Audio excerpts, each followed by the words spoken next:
Aleluia. Estenda as mãos, queridos, vamos orar pela vida do pastor Bruce. Obrigado, Pai, pela vida do teu filho, pelo carinho que ele aceitou esse convite, e que o Senhor continue falando, e nesta noite, de uma forma muito especial, fale daquilo que está no teu coração para nós. Nós abrimos também os nossos ouvidos para ouvir a tua voz. Se livre, Espírito Santo, para usá-lo e para nos instruir, no nome de Jesus. Amém. Deus é um Deus bom, amém? E está fraco, não sei se tem sido mal para você, mas nós lemos há pouco aqui no Salmo 34, verso 8, que Deus é um Deus bom. Vamos dar uma salva de palmas a esse Deus.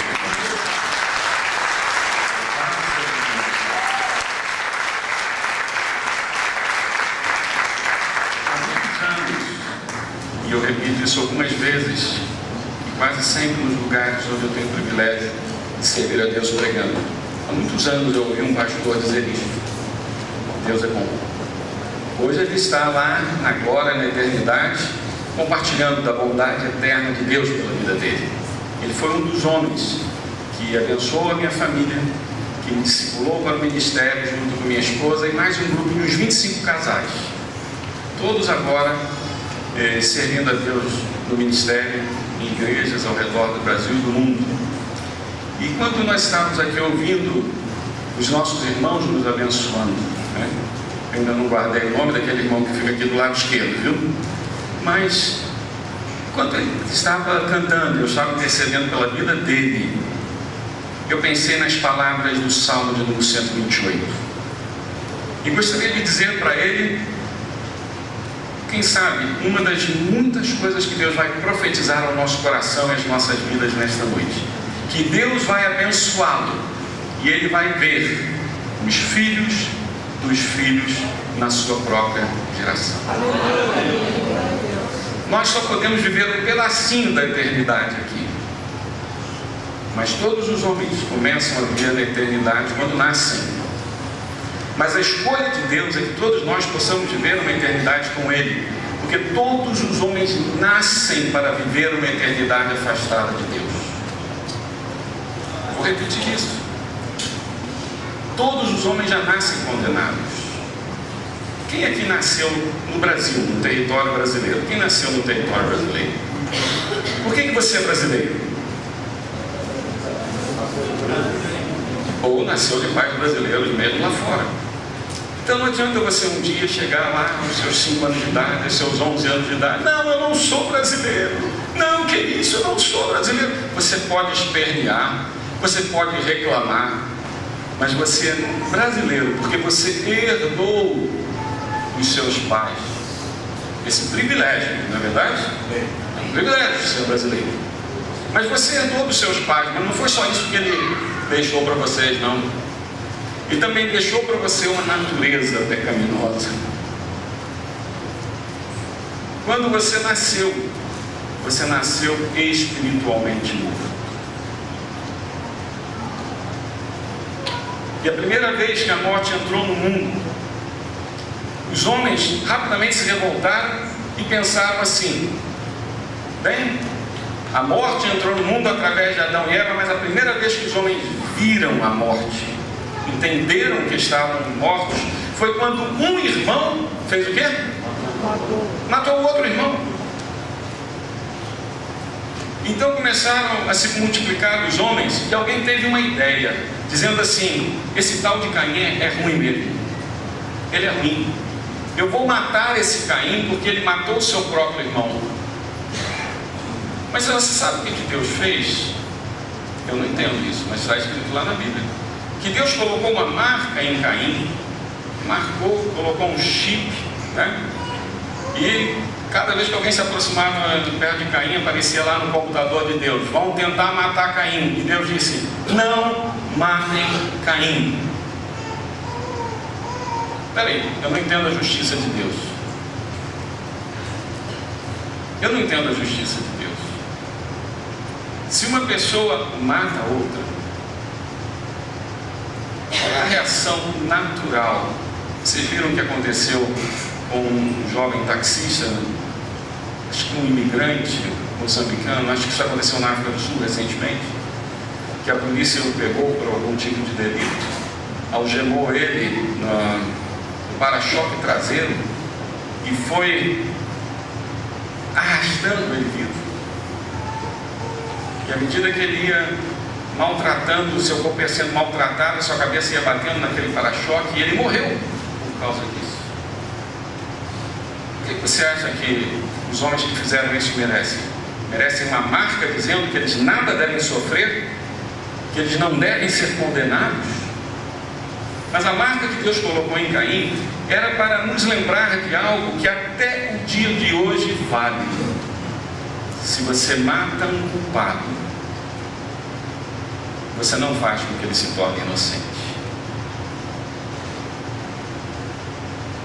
Se você matasse Caim, Caim seria inocente depois de morrer? Em segundo lugar, se Caim morresse, Abel voltaria à vida? Quando nós pensamos no que é o Evangelho, no que é a pregação do Evangelho, nós estamos diante de algo que precisa, todas as vezes que nós nos reunimos, precisa ser lembrado. O sacrifício de Jesus Cristo é o único motivo pelo qual nós nos reunimos aqui nesta noite. Glória a Deus. O sacrifício de mais ninguém é importante ou tornaria qualquer das pessoas aqui uma pessoa transformada, cuja nacionalidade espiritual era pecador, mas por causa da morte e ressurreição de Cristo, o pecador se transforma em filho de Deus. A morte de Jesus, o sacrifício dele, abre um caminho para que nós que estávamos mortos, nós somos o Abel de Deus, mas nós somos Caim do mundo. Mas Jesus Cristo é que foi feito maldição, e o sangue dele é que foi derramado para que nós, os Caim de Deus, pudéssemos nos transformar na herança bendita, abençoada, naqueles que são chamados lá em Isaías capítulo 61, verso 9. Vocês serão conhecidos como família bendita de Deus. Vamos dar uma salva de palmas, Senhor. Diga, Senhor, obrigado. Obrigado porque eu estou nessa família. Obrigado porque o Senhor Jesus Cristo, Ele fez o sacrifício da sua própria vida por mim. E por isso nós estamos aqui. Mas aquelas portas não estão trancadas. Não é só exigência do corpo de bombeiro, né? O corpo de bombeiro exige que em qualquer lugar público as portas fiquem abertas. É necessário isso. Por uma questão de segurança, por uma questão de postura municipais, etc, etc. As portas estão abertas. Mas aquelas portas estão abertas porque ainda é muito grande a multidão daqueles que estão do lado de fora. Eu quero contar para você uma pequena história, porque eu vou falar para você sobre uma coisa muito simples e direta. E já quero convidar você para daqui a pouco, quando estivermos encerrando esse culto, você vir aqui à frente, se você desejar fazer um voto com Deus, se você tiver coragem. Porque aqui, você pode abrir na sua Bíblia depois e ler com calma em casa. Lá em Eclesiastes capítulo 5, diz que nós devemos ser muito cuidadosos quando fizermos votos com Deus. Diz que é loucura você se precipitar. Não ouça essa mensagem. Eu sei que o Espírito Santo vai empolgar o seu coração, né, porque é Ele quem faz isso. Mas eu vou convidar você, vou desafiar você, ao final desse encontro, a ver se você é capaz de fazer um voto com Deus. Mas eu quero que você entenda o contexto bíblico e a verdade bíblica a respeito disso, para que você não se precipite. Pode se precipitar. Eu não vou perguntar quem aqui se precipitou e casou com o homem errado, não é verdade? Nem quem se precipitou e casou com a mulher errada. Isso acontece? Ixi.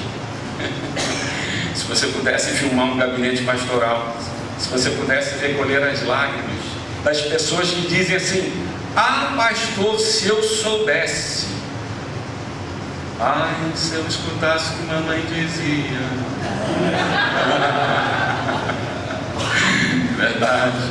Ah, se eu tivesse obedecido aos princípios da palavra de Deus. Ah, se eu tivesse ouvido a palavra do Senhor mais cedo na minha vida. Quem salva uma vida, salva uma vida inteira. Um homem, um dia, me procurou.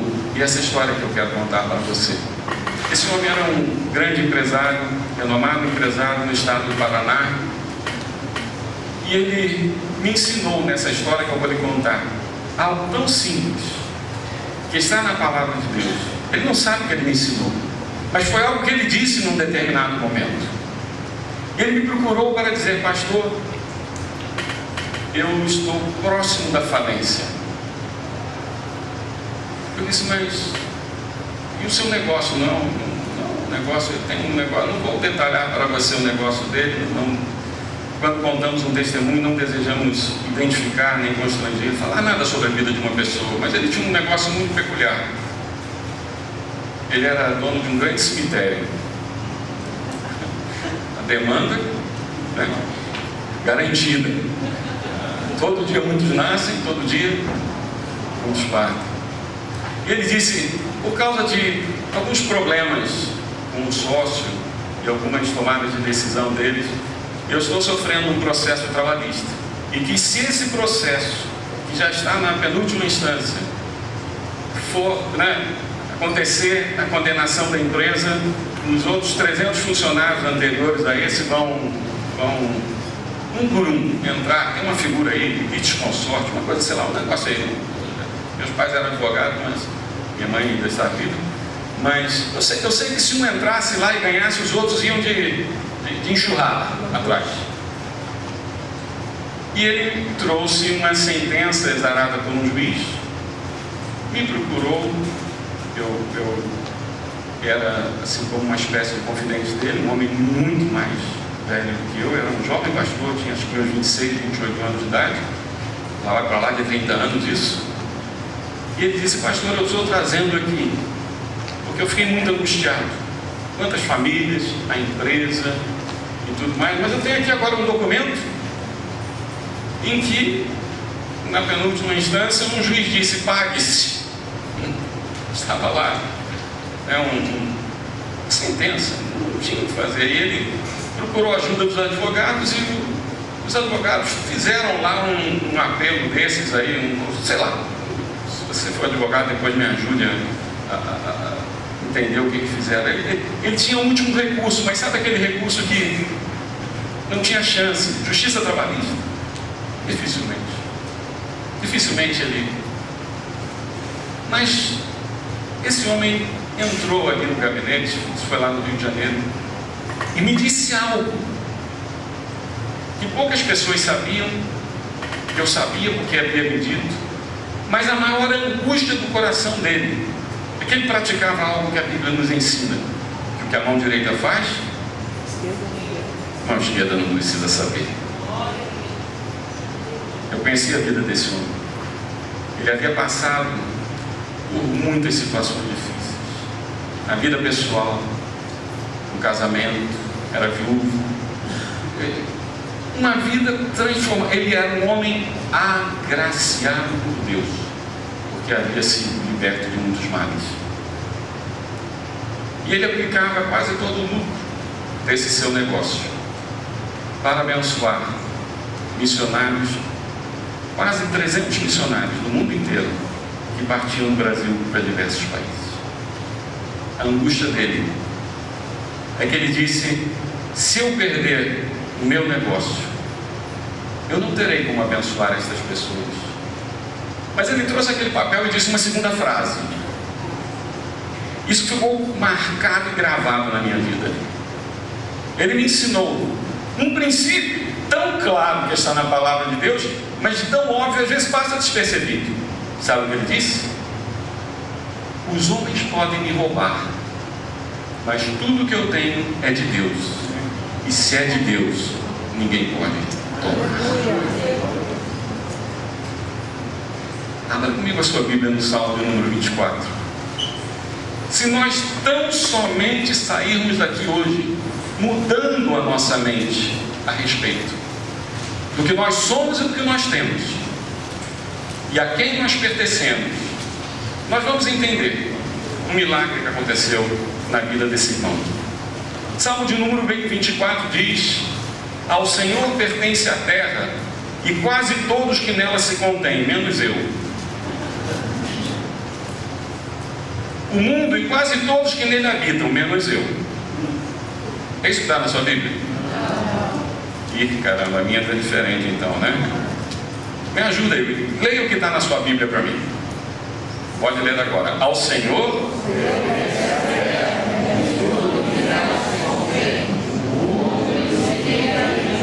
por favor, almas não penadas, todo mundo que está vivo aqui com seu corpo pisando aqui nessa terra.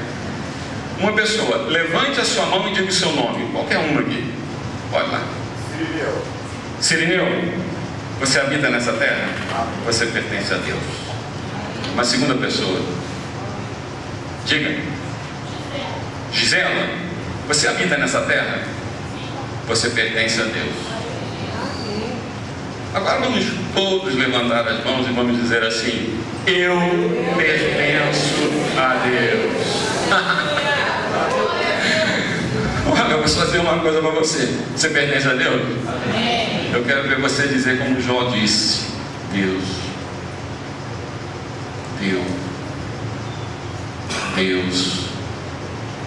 tomou. Abençoado seja o nome do Senhor. Nós pertencemos a Deus. Mas eu vou dizer uma coisa para você: no meu bolso, eu não sou árabe de origem como o pastor Kelso. Nós somos amigos há bastante tempo. Essa semana nos divertimos mais uma vez. Sabe que abençoar um ao outro é divertido? Você já fez competição de bênção? É bom? Isso é bom, cada um abençoando mais o outro. Mas eu sou marrano. Você sabe o que é marrano? Marrano é o nome que se dá aos descendentes dos judeus que fugiram da Inquisição em Portugal e vieram para o Brasil. O meu nome de origem de família é Oliveira Lima Nogueira. É marrano, né? Marrano, né? Eu sou judeu de origem, né? Não só pelo nariz, né? Mas lá atrás, os meus ascendentes brasileiros aqui foram convertidos a ferro e fogo. Até lá, da parte da minha avó, era dinamarquesa, eles também. Você sabe como é que se converteram os vikings no norte da Europa? Espero que você não precise disso. Mas eles eram grandes guerreiros, então eles tinham uns escudos lá de cobre, estanho, aço, tudo mais, né? Então, quando um deles era capturado,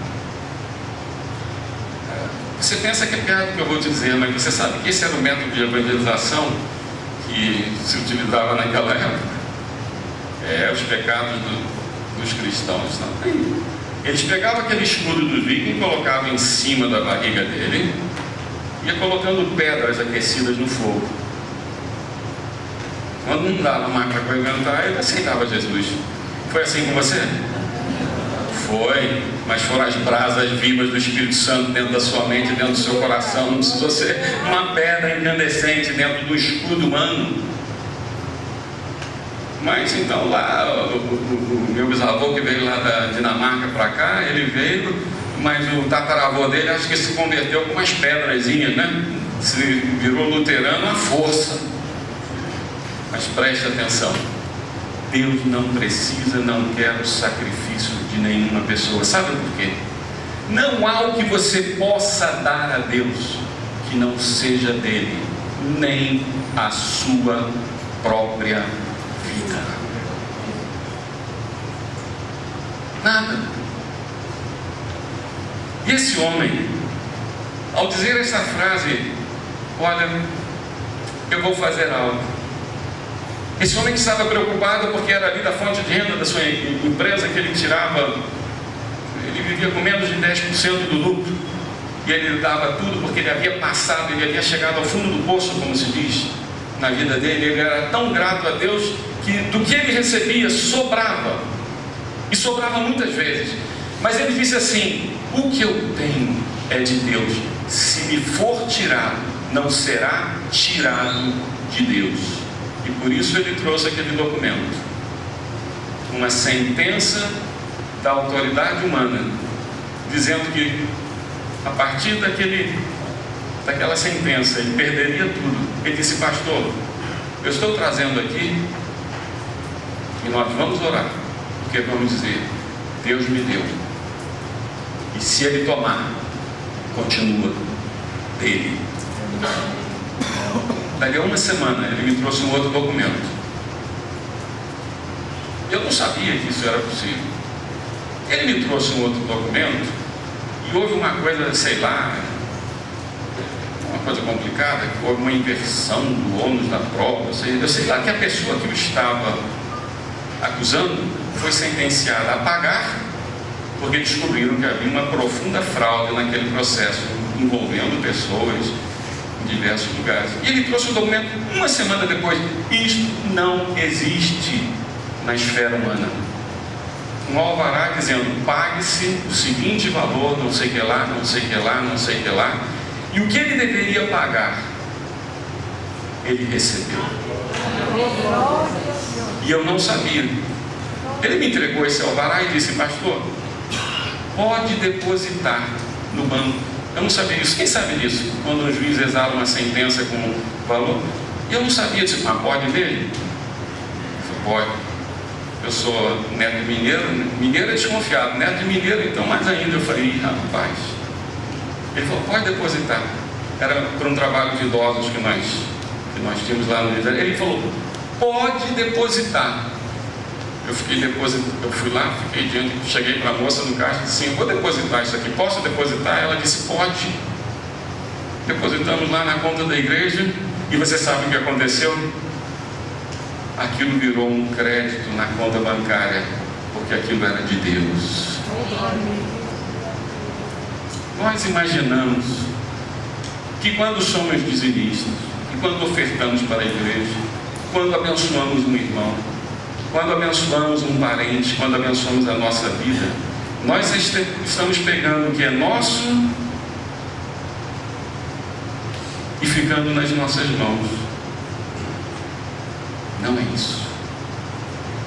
O meu desafio a você, daqui a pouquinho, quando eu explicar a você qual é o significado bíblico de sacrifício, o meu desafio a você será o seguinte: você quer passar a pensar e imaginar o que é possível na sua vida quando você mudar a ordem e o pensamento sobre a quem você pertence, a quem pertence tudo que você tem, quem é o Senhor da sua vida e quem é aquele que é capaz de trazer da morte até mesmo um filho, se você for obedecer a Deus e se preparar para sacrificá-lo, como Abraão disse que faria. Nós experimentamos muito pouco do fato de sermos propriedade de Deus. E parece que nós apenas vivemos uma fé de aluguel. Nós alugamos a nossa fé. Você sabe o que é viver de aluguel, não sabe? Todo dia você paga, todo mês você paga, todo ano você paga, mas fica para quem aquele dinheiro? Que não é você. Mas o cristão, ele nada paga. O cristão, se ele tiver coragem de entender o que é uma vida de sacrifício a Deus, ele vai descobrir que tudo que nós somos, tudo que nós fazemos neste mundo, Deus tem uma medida para mostrar a sua satisfação com a nossa vida. E essa medida é que quando nós fazemos algo que verdadeiramente tem valor para Deus, preste atenção, Ele é dono de tudo, Ele é dono da minha vida, mas eu posso fazer algo que torna Deus mais rico. E o que eu faço chama-se sacrifício, só que nós precisamos ter um entendimento bíblico do que é sacrifício, porque há tanto entendimento Tanto ensinamento sendo dado, eu louvo a Deus porque se ensina a Bíblia, eu louvo a Deus porque há tantas pessoas pregando o Evangelho no Brasil, mas nós precisamos ser bereanos, como disse o apóstolo Paulo. Isto é, os crentes na cidade de Bereia, eles ouviam uma palavra, mas depois eles iam na Bíblia e diziam assim: é verdade o que esse tal de Kelson falou, é verdade o que esse tal de Eugênio falou, é verdade o que esse tal de Vanderlei falou, é verdade o que esse tal de Márcio falou. Não porque eles falaram, mas porque eu encontro a contrapartida, a prova, a base, o fundamento na Bíblia.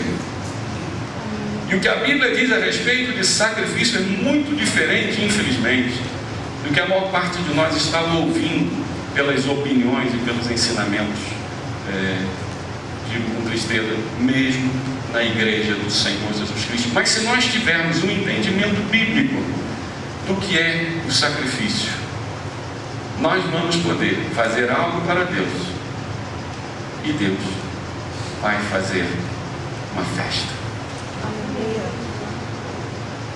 Deus vai fazer o quê? Uma festa. Mas Ele só faz uma festa mediante o nosso sacrifício. Eu sei que você já ouviu, e durante esses dias, é o mesmo Espírito, é a mesma chamada de Deus para nós como igreja. Deus procura homens e mulheres que queiram dar uma festa para Ele. E nessa festa de Deus é muito engraçado. É Ele que entra com a banda, é Ele que entra com a comida, é Ele que entra com a bebida, é Ele que entra com a música, é Ele que entra com a dança. E nós entramos com o nosso sacrifício. Feche os seus olhos e pense durante alguns momentos nisso. Quero eu ouvir essa palavra, quero eu ouvir a continuação e a conclusão desta palavra. Espírito Santo, eu peço a tua ajuda, como sempre, para que durante os próximos momentos, cada pessoa possa dizer sim no seu coração, e dizer assim: eu quero ouvir esta palavra. Eu quero, quem sabe, pela primeira vez ouvir o sentido bíblico do sacrifício, ou quem sabe corrigir o sentido que eu tenho de sacrifício, que eu ouço ouvir falar e me falam: sim, Espírito Santo, eu quero ouvir, baseado na palavra de Deus. O que é este sacrifício? Que é algo que nós fazemos no nosso relacionamento com Deus, que é capaz de alegrar tanto o coração de Deus, que Ele manda celebrar uma festa nos céus. Eu quero entender, Senhor, como é que o nosso Deus, o meu Deus, que é o Senhor de todas as coisas deste mundo, inclusive da minha vida, como é que esse Deus pode se agradar tanto de algo que eu faça, ao ponto de eu conseguir promover para Ele uma festa? Pai, eu quero abrir o meu coração nesta noite. Eu quero te pedir do Teu Espírito Santo, prepare o coração de homens e mulheres aqui que desejam abrir o seu coração, para que nós possamos abreviar a Tua vinda, Jesus Cristo, e participarmos desta grande festa dos céus, aqui na terra, em nome de Jesus Cristo. Amém e amém. Eu vou citar algumas situações bíblicas que você conhece. Vou poupar você de abrir muitas vezes, mas se você quiser, depois você peça ao pastor Marcos Elias, ele vai escrever tudo para você no papelzinho, para colocar lá todas as referências bíblicas. Aproveita. Aproveita que ele é mais novo do que eu, né? Tem uma inveja desse cabelo branco, viu, pastor? Vai dar um jeito aí, viu? Olha, Noé. Quem foi Noé? Noé foi o primeiro pinguço da nova geração pós-dilúvio. Pingução, bebão. Você imagina um homem que tivesse visto a destruição do mundo, que tivesse ficado dezenas de anos fazendo um trabalho, que ele tivesse sido zombado de todos os lados, por todo mundo, que tivesse levado para dentro da arca apenas sua esposa, 3 filhos, a esposa de cada um deles, colocado todo mundo, tivesse passado 40 dias esperando as águas baixarem, Depois disso tudo, se você fosse a família de sobreviventes como Noé, o que você teria de gratidão a Deus? Muita coisa, não é verdade? E Noé tinha um coração muito grato a Deus. Tanto que o que ele fez? Montou um altar, plantou uma vinha, encheu a cara e caiu bêbado na suíte. A minha dúvida é se... Boa ideia, pastor Eugênio tem uma revelação especial para você sobre aonde Noé caiu bêbado. Se foi na suíte da arca ou se ele já havia construído um chatozinho fora da arca, lá no Monte Arará. Mas olha a gratidão de Noé. Salvo, sobrevivente, no que ele se transformou? Num bêbado. A Bíblia tem umas histórias engraçadas, não tem? Um homem que sobreviveu uma geração inteira, que foi grato a Deus pelo que aconteceu com ele, mas o fruto na sua própria vida foi que ele chegou ao ponto de ficar tão fora de si com a sua bebedeira, que um dos filhos que havia sido salvo porque estava dentro da arca, parece que era extremamente ressentido contra o próprio pai. Sabe por quê? Esse filho estava lá vendo o que estava acontecendo, ele deu uma espiada e viu que Noé, de bêbado, tinha arrancado toda a sua roupa e estava nuzinho lá dentro do seu aposento. Sabe o que ele fez? Chamou os irmãos, e olha que coisa engraçada, né? As águas cobriram o mundo e na arca estavam aqueles que Deus desejava salvar. Dentro da arca estava Noé, estavam seus 3 filhos, a esposa de Noé, a esposa dos filhos. E dentro da arca estavam os homens, e dentro dos homens ainda estava o pecado. Assim que Noé monta um altar para Deus, Noé, salvo, mostra que ainda é Noé, o pecador. E o seu filho, que viu tudo isso, ainda era pecador, ainda invejava o pai, ainda tinha raiva do pai. Chama os seus irmãos, e o que ele quer fazer? Mostrar para os irmãos o pecado do pai.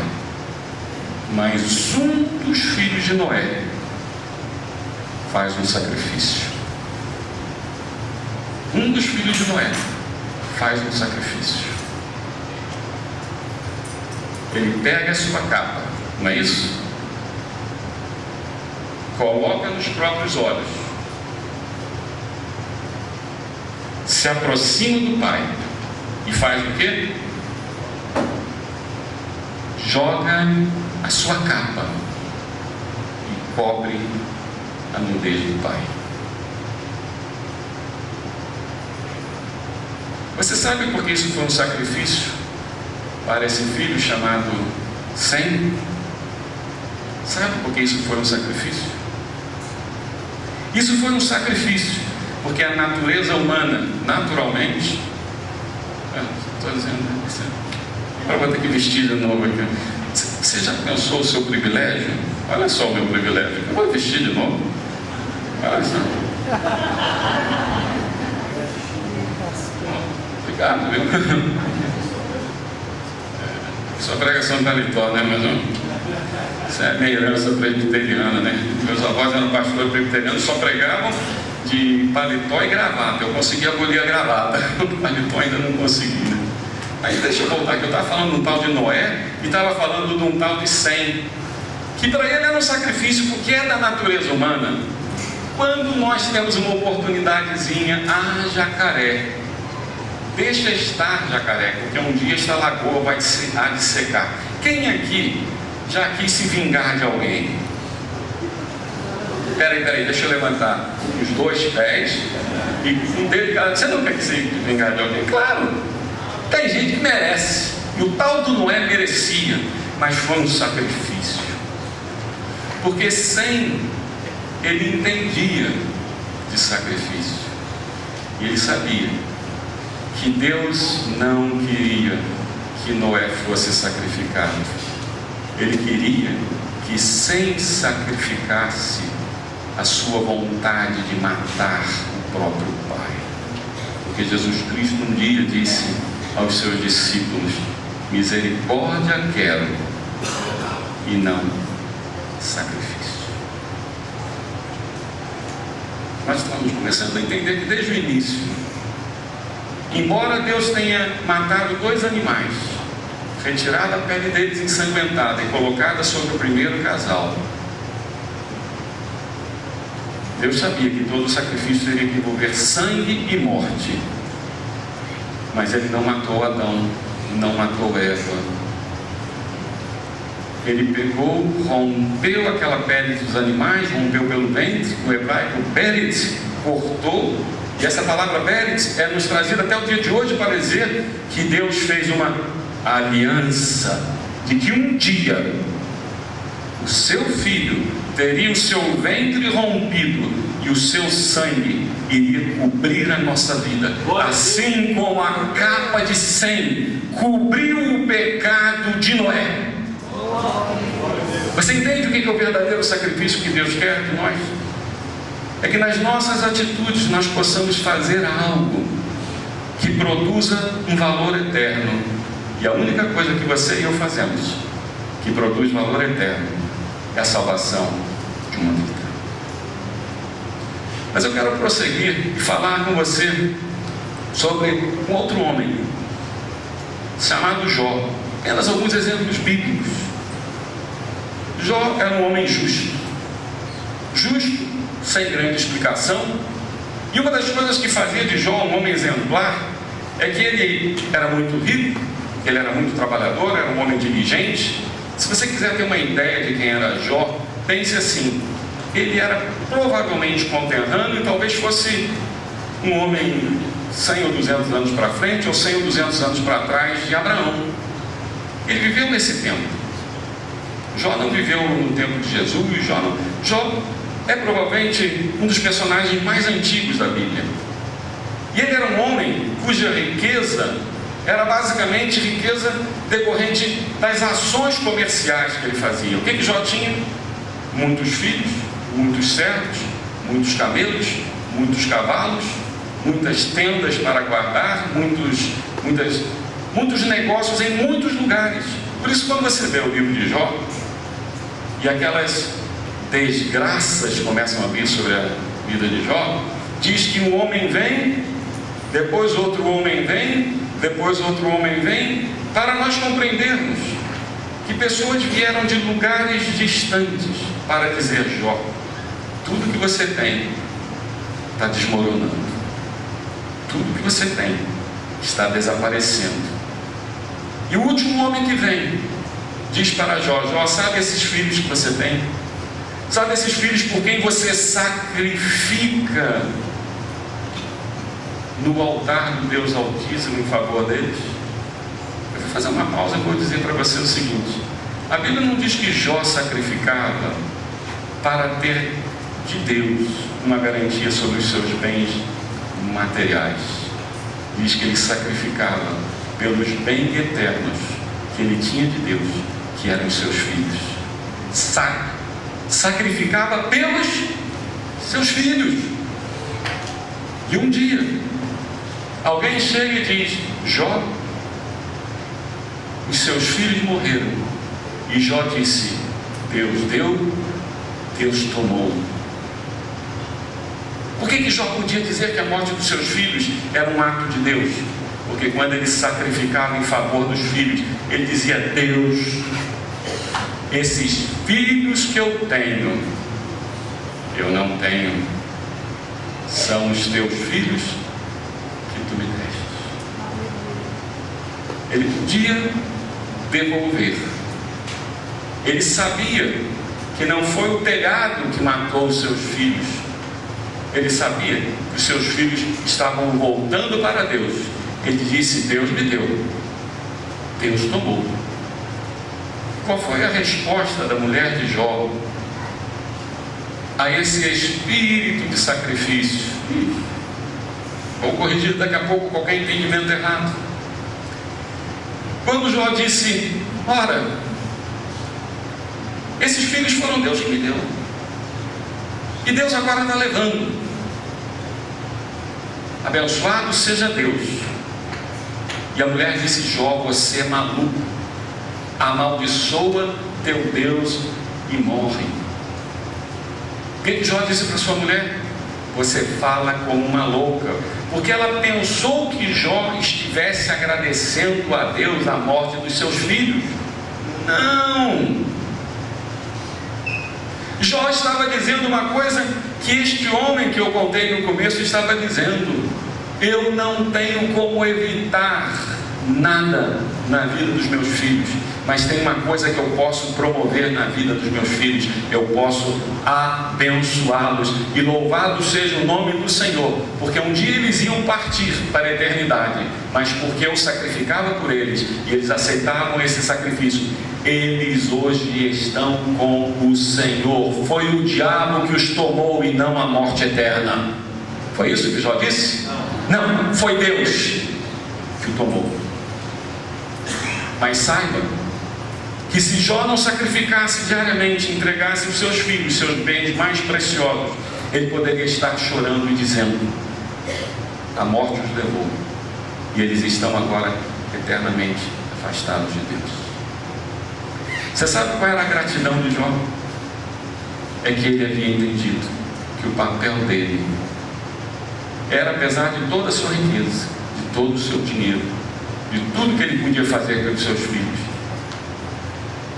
ele separava um tempo para deixar um exemplo para os seus filhos de que ele sabia que tudo vinha de Deus e que um dia voltaria para as mãos de Deus. Eu vou dar um penúltimo exemplo para você. Diz a Bíblia que um dia Jesus contava uma história a respeito de um homem que era um grande empresário. Não sei se existia internet naquela época, mas este homem devia ser um grande comerciante de grãos. Ele estava no agrobusiness, no agronegócio. O negócio dele, provavelmente, ele era um especulador na Bolsa de Chicago, que tem esses negócios lá de compra, Você produz aqui no Paraná, mas o preço quem dita é lá o mercado de commodities, de milho, essas coisas, é negociado lá na Bolsa de Chicago, principal lugar que negocia lá nos Estados Unidos. Então esse homem era provavelmente isso, Pense, às vezes quando eu conto uma coisa assim, para você pensar que o que a Bíblia fala é real e tem uma contrapartida no mundo de hoje. Imagine um homem muito rico, que quanto mais ele plantava, mais ele ganhava. E que o que ele fez? Jesus disse que esse homem, um dia, não tinha mais aonde colocar o seu lucro. Quanto mais ele plantava, quanto mais ele comprava, quanto mais ele vendia sementes, mais ele ganhava. E o que esse homem fez? Pegou parte daquele lucro e começou a construir mais celeiros. Ele tinha um celeiro, aí ele construiu um segundo, lucrou, foi lá, construiu um terceiro, um quarto, um quinto. Eu acho que lá no deserto, onde esse homem tinha sua propriedade, assim como hoje tem essas torres de petróleo no deserto, acho que eles tinham só celeiro lá plantado. Tinha lá um celeiro atrás do outro, um celeiro atrás do outro. E diz que um certo dia, história que Jesus estava contando, aquele homem disse assim: que felicidade, construir mais um celeiro para guardar o que é meu. E Jesus disse: louco, esta noite você vai morrer, e o que você pensa que é seu, você não vai levar, e você nem sabe para quem ficará. Aquele homem sacrificou a sua vida inteira para construir celeiros, celeiros, celeiros, celeiros, celeiros. Mas o que ele construiu, ele não podia levar para a eternidade. Ele não podia. Você e eu estamos aqui e vivemos aqui porque muitos homens e mulheres de Deus, nos séculos e nas gerações passadas, plantaram as suas sementes nos celeiros de Deus. Esta igreja é um celeiro de Deus para que aquelas portas se abram Em todos os lugares que nós colocarmos os nossos pés, na Bahia, em Barão Geraldo, nos países que nós temos missionários, com outros trabalhos que nós abençoamos, em tudo que nós fizermos, as sementes que sejam acumuladas, sejam sementes que nos sigam quando nós formos para o Pai. Bem-aventurados aqueles que desde agora morrem no Senhor, diz o livro do Apocalipse. Por quê? Porque as suas sementes os seguem. Você sabia disso? Você vai, quando você chegar lá no céu, né? Essa música do meu tempo de infância, quando o pastor Eugênio já tinha barba branca, né? E cantava-se uma música assim: quando terminar esta vida e lá no céu eu chegar, haverá uma multidão de irmãos esperando para mim. Não é bonito isso? Alguns que você vai semear a eternidade para eles vão estar na porta do céu, esperando para te abraçar e para perguntar: meu irmão, como é que você chegou aqui? Você vai dizer: foi pela graça de Deus. E se foi pela graça de Deus, é porque alguém fez um sacrifício por você antes. Não foi você quem fez. Foi Jesus Cristo e um cooperador dele nessa vida. Irmãos, eu vou fechar com uma história muito recente, que todos nós conhecemos. Eu já fiz uma vez essa colocação, mas você sabe qual é o país no mundo que tem a maior quantidade de cristãos? Você sabe que país é esse? É a China. Há mais cristãos, ninguém sabe dizer se são 80, 100, 110, 150, 180 milhões de cristãos na China. Ninguém sabe dizer.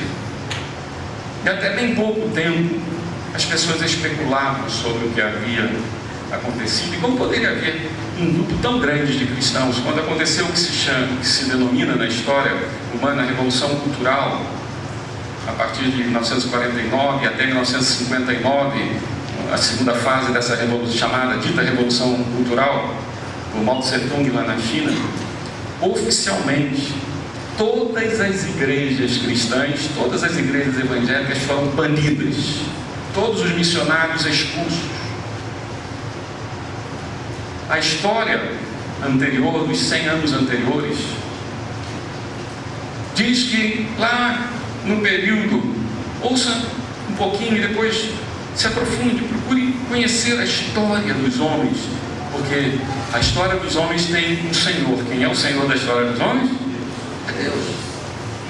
A história dos homens foi escrita por Deus, é escrita por Deus e será escrita por Deus. E lá naquela época, quando estava acontecendo assim aquela grande revolução industrial, né? As máquinas estavam sendo feitas, e lá em 1830, 1840, 50, quando o mundo estava começando a crescer, um grande império humano foi formado, chamado o Império Britânico, né? Conhecido o Império Britânico. Mas um dia nesse Império Britânico,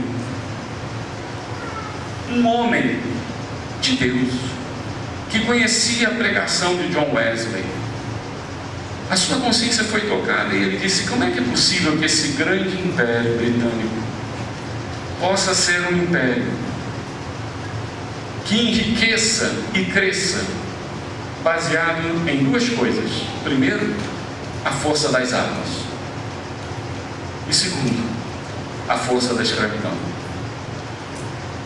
Esse homem que era cristão, a sua consciência foi tocada de tal forma pela pregação de um homem, de dois irmãos, João e Carlos Wesley de Oxford, que ele disse: como é que é possível que a nossa grandeza como país, como é possível que a grandeza do Império Britânico possa ser baseada no quê? Na força das armas humanas, no exército, na Marinha Britânica, que era uma potência mundial, e também na escravidão dos povos. E este homem se levantou no parlamento e disse: nós devemos terminar com a escravidão em todo o império. E nós devemos fazer de tudo para que termine a escravidão em todos os lugares, porque a grandeza da nossa nação deve vir de Deus e não do sacrifício dos povos nem das pessoas. Riram dele e ainda disseram: você é um inimigo da Inglaterra, você é um inimigo do Império Britânico, porque todo mundo sabe que a nossa grandeza, todo mundo sabe que a nossa riqueza depende do quê? Cristo. Mas você sabe o que ele fez no ano seguinte? O mesmo discurso. Você sabe o que ele fez no outro ano? O mesmo discurso. Um dia, um segundo homem teve a sua consciência tocada e disse: Wilberforce, que eu estou com você. Quantos eles eram agora? 2. Num espaço de 30 anos.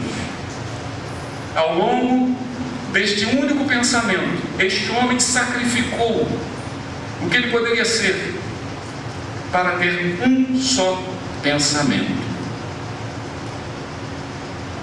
A grandeza do que eu sou, a grandeza do meu país, a riqueza do meu país, não deve ser fruto do sacrifício de vidas. E você sabe o que aconteceu? Mudou a face do mundo. E aqui no Brasil, você sabe por que existe o IAC? Você sabe o IAC aqui na Avenida Barão do Itapura? Existe porque o rei Dom João VI veio fugindo do Brasil. Ele trouxe toda a sua corte para cá. E ele teve que começar a trazer coisas modernas para o Brasil. E foi no tempo dele que os ingleses começaram a influenciar também Portugal. E trouxe para o Brasil as ideias que nós também não poderíamos ter escravidão no nosso país. Porque os ingleses começaram, pela influência primeiro de um homem e depois por decisão do seu parlamento, eles começaram a dizer: não pode haver escravidão no mundo. Uma pessoa entendeu, por ser cristã, que a grandeza da vida dela e do seu país deveria vir de Deus e não do sacrifício de outras vidas. Eu vou convidar você a pensar a seguinte coisa: você acredita que tudo que você é, que tudo que você tem, pertence a Deus? Você acredita nisso?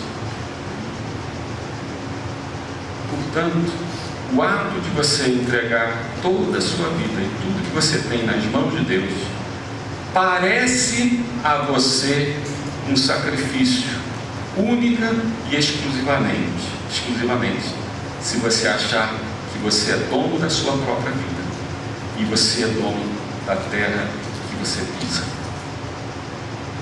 É sacrifício quando nós achamos que é nosso, mas é um ato de justiça quando nós reconhecemos que é de Deus. Sabe uma coisa bacana nisso tudo? É que os céus são os céus do Senhor, mas a terra Deus a deu aos filhos dos homens. Eu não sou dono de nada neste mundo, nem da minha própria vida, mas Deus, que é o grande investidor do universo, sabe na mão de quem Ele quer colocar esta terra? Sabe nas mãos de quem Deus quer colocar essa terra? Nas mãos dos filhos do novo Adão. Quando Deus criou Adão e Eva, Ele disse a Adão e Eva: cresçam, se multipliquem, encham a terra e sujeitem a terra. Você conhece essa frase, né? O que quer dizer sujeitar a terra? Encher de sujeitinhos. Quando Adão e Eva pecaram, os sujeitinhos nasceram pecadores. E os sujeitinhos já nasceram sujeitados ao poder do diabo. Mas quando nasce um filho de Deus, há festa nos céus, porque Deus está criando os herdeiros da terra. Mas não é possível você ser herdeiro se você não morrer para este mundo.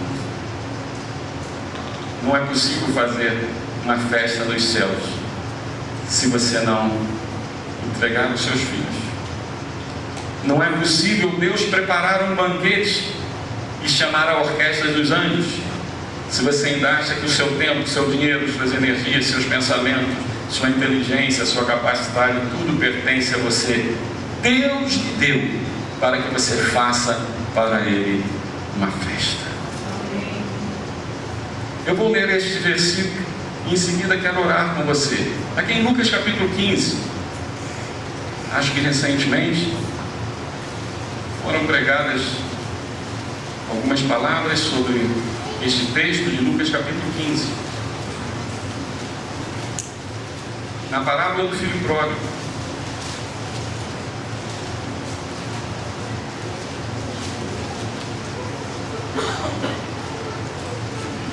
Em Lucas capítulo 15, na parábola do filho pródigo, eu vou ler com você versos 25, 26, 27 e 28 e 29. Eu podia dizer, eu vou ler de 25 a 30, né? Eu vou ler cada um desses versos. Diz assim: ora, o filho mais velho estivera no campo, e quando voltava, ao aproximar-se da casa, ouviu a música e as danças. Quem estava fazendo uma festa lá na propriedade? Era o pai. E o filho chegou e disse assim: que é isso? Tem festa lá? Por que não me convidaram para essa festa? Ele ficou assim, chamou um dos criados.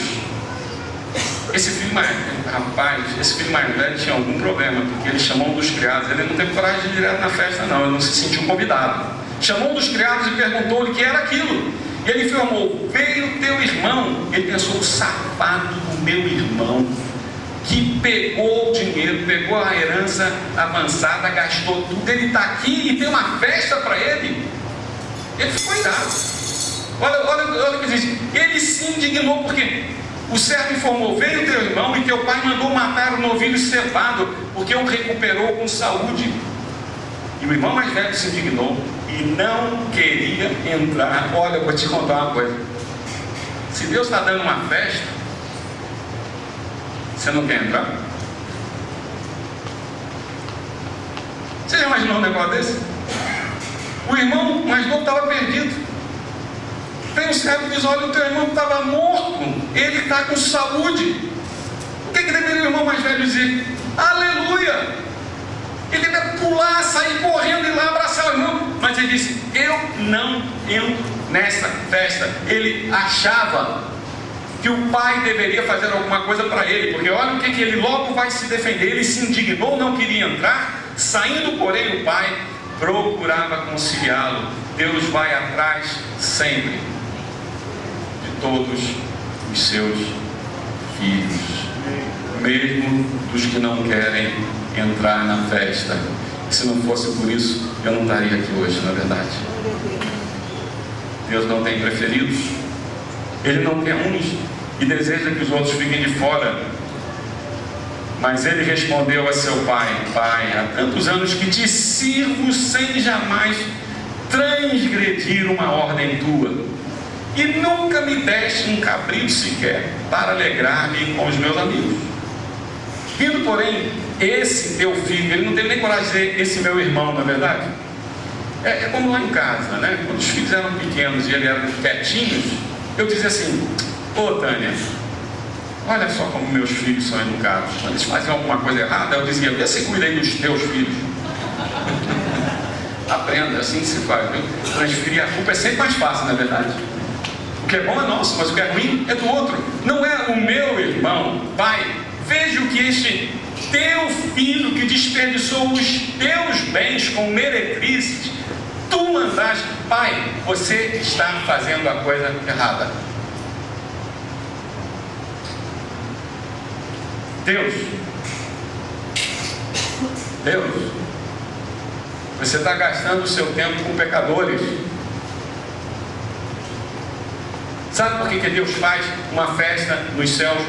Quando uma pessoa se arrepende e não faz uma festa por 99 justos que não se arrependem, porque Deus sabe o sacrifício que foi enviar o seu filho para morrer por nós. Nós não respondemos com gratidão a Ele.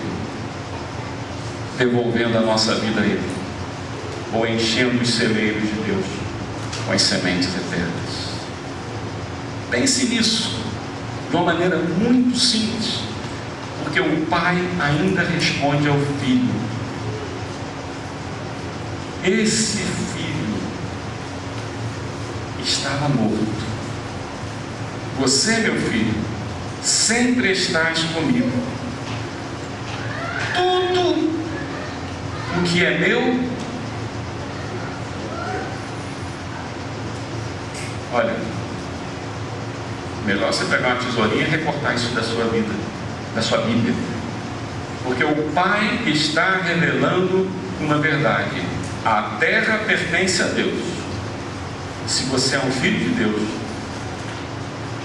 a terra pertence aos filhos de Deus, porque o Pai disse isso: meu filho, tudo que é meu é teu. Entretanto, você que não entendeu, meu filho, você podia estar dando uma festa para mim todos os dias. Sabe o que o pai disse para o filho mais velho?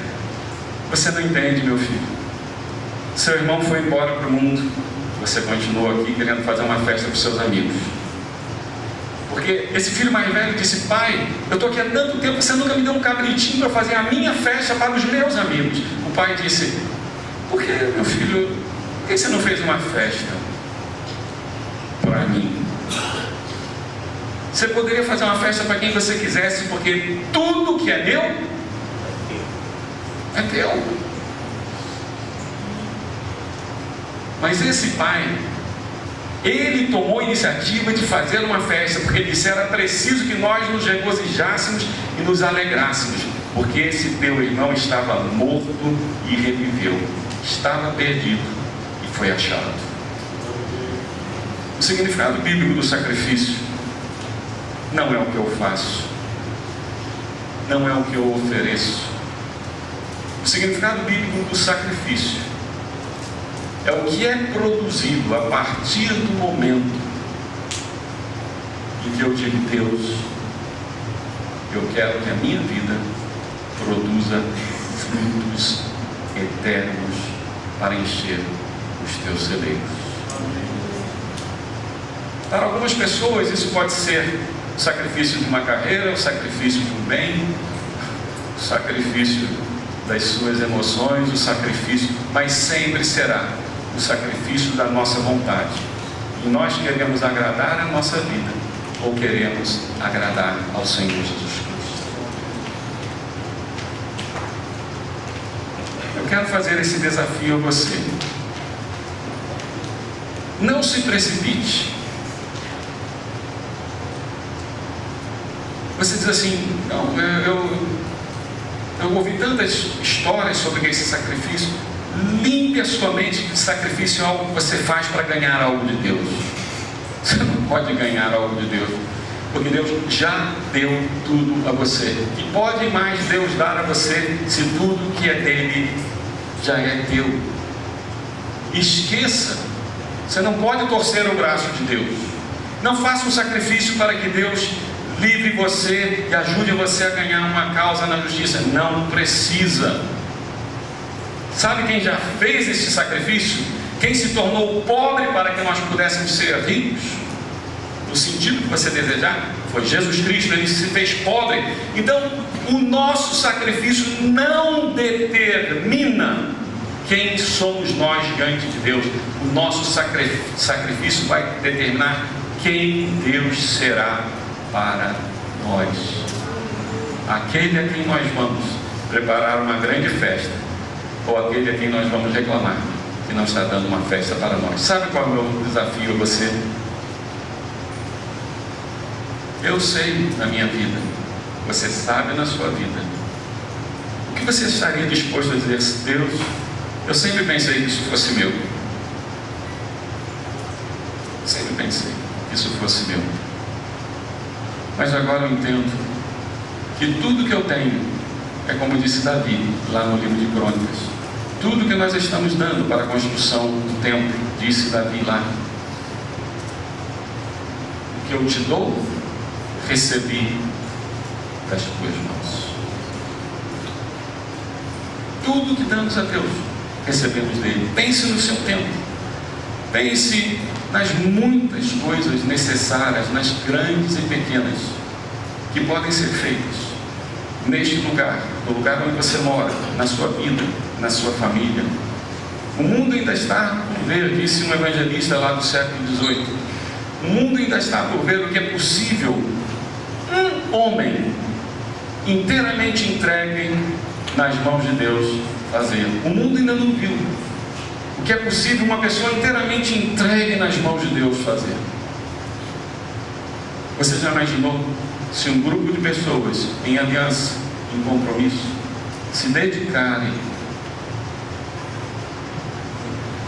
cada um de nós, a acrescentar mais uma semente no celeiro de Deus em 2013? Quantas sementes Deus está pedindo de nós? Mas para muitas pessoas será o sacrifício de quê? Vencer a vergonha de falar, corrigir a sua vida para que a luz da sua vida atraia os outros, abandonar os pecados ocultos, se reconciliar com pessoas, pedir a transformação do seu caráter. Rapaz, dentro de mim tem um Adãozinho desse tamanho que adora brigar. Eu passo 15 dias lá, eu sou, que nem os monges zen budistas, eu digo, Deus, não vou brigar com ninguém agora. Aí Deus me mandou um santo homem na minha vida, Pastor Kelso. Um dia eu fui a ele, chorei com ele e disse, Pastor Kelso, chorei, não conhecia, cheguei eu lá, comecei a chorar lá no gabinete dele, ele me deu um lenço, eu disse, pastor, eu já quis matar uma outra pessoa, eu já fiquei com raiva, sei que é lá e tal. E ele me levou um susto, porque eu com essa cara de senhorzinho, ele assim, jovem, galante e tal. Nossa, me ajudou a vestir o meu paletó hoje, né? Aí eu disse assim, eu quero ser uma pessoa que tenha um gênio mais contido. Você sabe que isso é um sacrifício para mim até o dia de hoje. Quem aqui tem, não é um gênio forte não, um gênio explosivo? Quem aqui é? Quem tem? Só o resto é mentiroso? Gênio explosivo é aquele seguinte, o sujeito vem lá 200 metros e diz, não pisa. Como assim? Não pisa, que se pisar no... vai ter, pisar no... Eu até hoje luto com isso. Mas você sabe uma coisa maravilhosa? Deus colocou o meu abençoador. Eu estou ficando manso e ele está ficando mais. Ele está levando sobre ele os meus pecados, é verdade. Mas esse pequeno Adãozinho dentro de mim, eu tenho que botar esse Adãozinho no altar de Deus e dizer assim, meu Deus, cada vez que eu não puder sacrificar quem eu sou para te servir, cada vez que eu ficar... Há pessoas que são agarradas ao dinheiro, à sua aparência, aos filhos. Deus não precisa do sacrifício de coisa alguma na nossa vida. Mas a grande prova do nosso amor a Ele, que quando nós falamos, Deus, eu quero te servir com tudo que sou, com tudo que eu tenho, não se precipite, não faça isso, se você não estiver disposto a cumprir esse voto para Deus. Eu vou contar o meu segredo para você. Eu sou uma pessoa covarde. Quando me ofendem, eu perdoo na hora. Sabe por quê? Eu não quero ficar remoendo, não. Se você pode me ofender à vontade, pode fazer o que você quiser contra mim, eu perdoo logo. Eu sou tão egoísta que eu não quero ficar com o Espírito Santo lá me importunando, me azucrinando, fazendo Deus me perdoar nos meus pecados. Você me ofendeu? Você está perdoado. Sabe por quê? Eu quero viver debaixo da graça de Deus. Não quero viver amargurado com os outros. Não quero viver angustiado, pensando em atos de vingança. Deus te abençoa, quebra a perna daquele irmão. Deus dá uma dor de barriga para o pastor, não gostei do que ele pregou hoje. Se eu começar a contar coisas aqui, você vai dizer, sou eu. O sacrifício é quando nós falamos, Deus, o que eu posso fazer que contribua para colocar uma semente? E só você sabe que você precisa devolver a Deus na sua vida e entregar inteiramente nas mãos dele. Fique de pé, vamos fazer isso.